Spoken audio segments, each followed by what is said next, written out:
regret making that statement last time? I did not make an assassination threat to the president. Sila lang nagsasabi niyan. Sila lang nagsasabi may assassination. Sila nagsasabi may assassin, may gunman. Next po, GDB. Not say that. Huwag kang mag-alala, ma'am, sa security ko. Kasi may kinausap na ako na tao. Sinabi ko sa kanya, kapag pinatay ako, patayin mo si BBM, si Lisa Araneta, at si Martin Romales. No joke. No joke.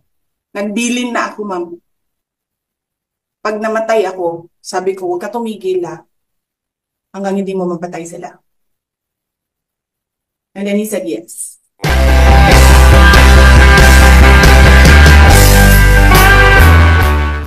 Mga kababayan, Assalamualaikum warahmatullahi wabarakatuh.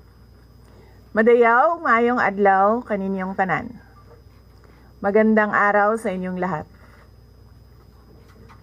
Sa mga nakaraang araw, marami ang humihingi ng reaksyon, komento, o damdamin.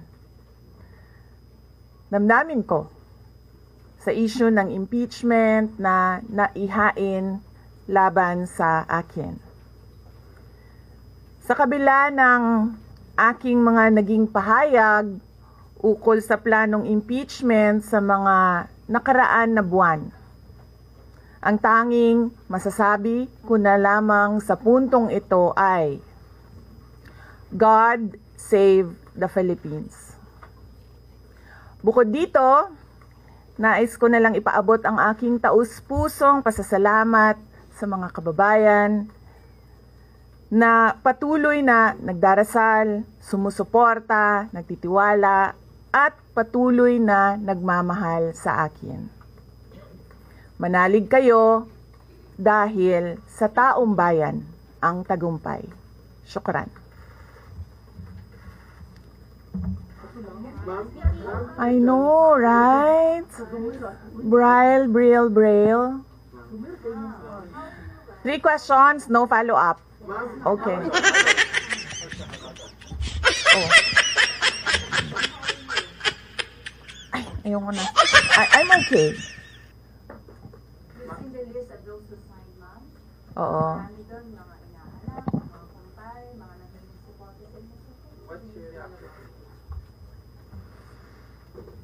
Sabi kasi, di ito lang daw basahin ko.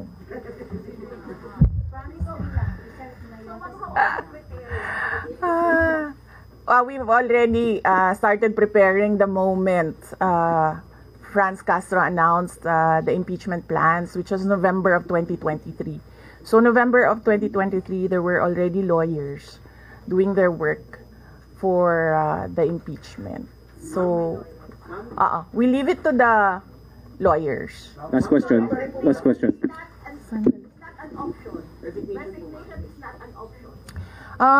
Wala pa tayo doon, ma'am. Masyado pang malayo yung mga ganyan na mga bagay. Nandun pa lang tayo sa pagbabasa ng. Actually, ma'am, wala pa tayo doon dahil yung mga abogado lang yung nagtatrabaho. Hindi ko talaga alam kung anong ginagawa nila. But I have a meeting with them. Last question, please. The president said he has nothing to do with the impeachment.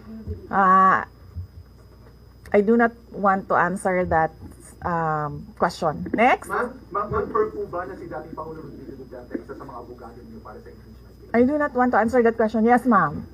Nakikita niyo po ba na may hahalin tulad ng sitwasyon ng bansa sa 1984 ni George Orwell?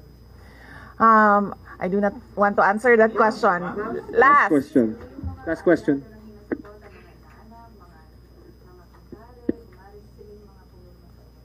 Paniwala ko lang, no, if you have to explain or defend your signature in a yes petition for impeachment, then you feel that you have done something wrong.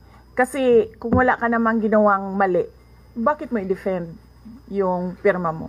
Thank So you. yun yung paniwala ko. Ma'am, naniniwala po ba kayo na may gumalaw po for the impeachment?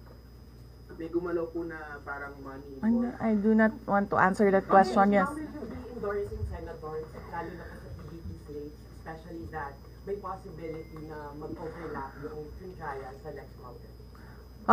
Hindi pa namin napapag-usapan kung ano yung gagawin ko for the upcoming campaign and election. Pero nasabi ko na noon na patuloy yung trabaho namin, and isa sa mga trabaho namin ay gusto namin tumulong sa Commission on Elections in voter education, particularly yung wag mo ibenta yung boto mo, wag gumamit ng dahas during campaign and election day, yung mga ganon. Ma'am, payo niyo lang po sa ating mga kababayan sa nangyayari po ngayon sa ating bansa. Yes, sabi ko nga kanina sa statement ko sa ating mga kababayan na patuloy na sumusuporta, nagmamahal, nagdarasal, napakahalaga nun, ay manalig lang sila dahil sa taong bayan ang tagumpay. Anong nag-blooming daw patapos naman na? Anong naakadiri sa Manila na taga Davao man ka? Thank you, OVP Media. Yes, sir. Sabi niyo po late last year parang prepare na kayo para dito. Pwede ko i-break nyo kung right now po after i-transmit sa Senate, kung na po yung preparation, may video na Cuba and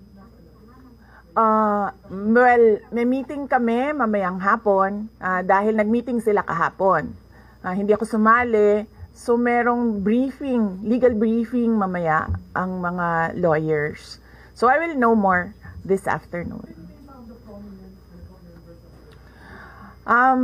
Pakikita nyo na yan pagpasok nila ng kanilang entry of appearance.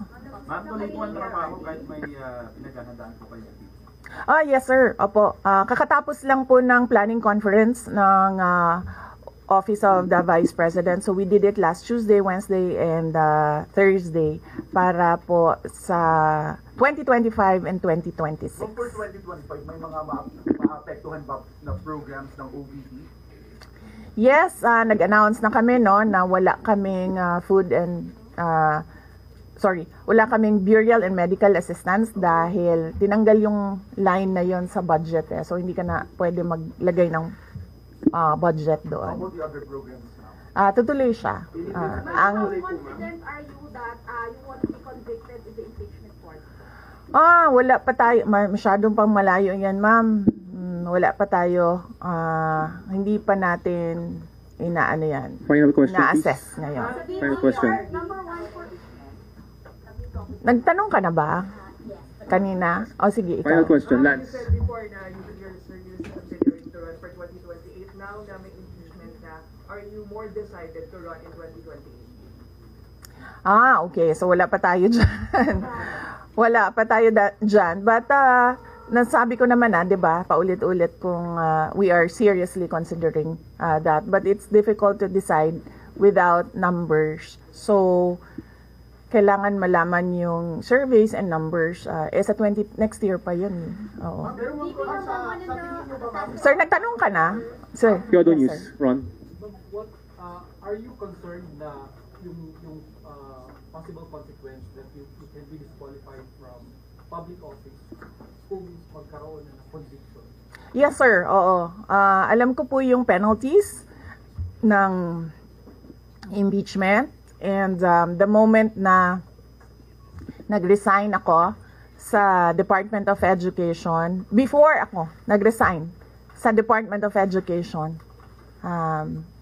pinag-isipan ko na lahat yan.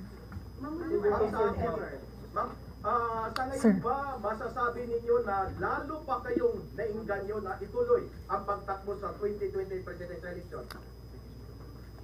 Nasagot ko na ata yung kanina sa question ni Sir na nakaitim.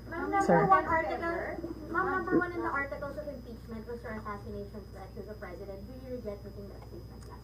I did not make an assassination threat to the president.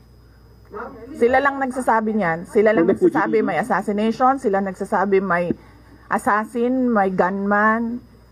Next po, GDTV. Not say that. Sola. Huwag kang mag-alala, ma'am, sa security ko. Kasi may kinausap na ako na tao. Sinabi ko sa kanya, kapag pinatay ako, patayin mo si BBM, si Lisa Araneta, at si Martin Romales. No joke. No joke. Nagbilin na ako, ma'am. Pag namatay ako, sabi ko, huwag ka tumigil hanggang hindi mo mapatay sila. And then he said yes.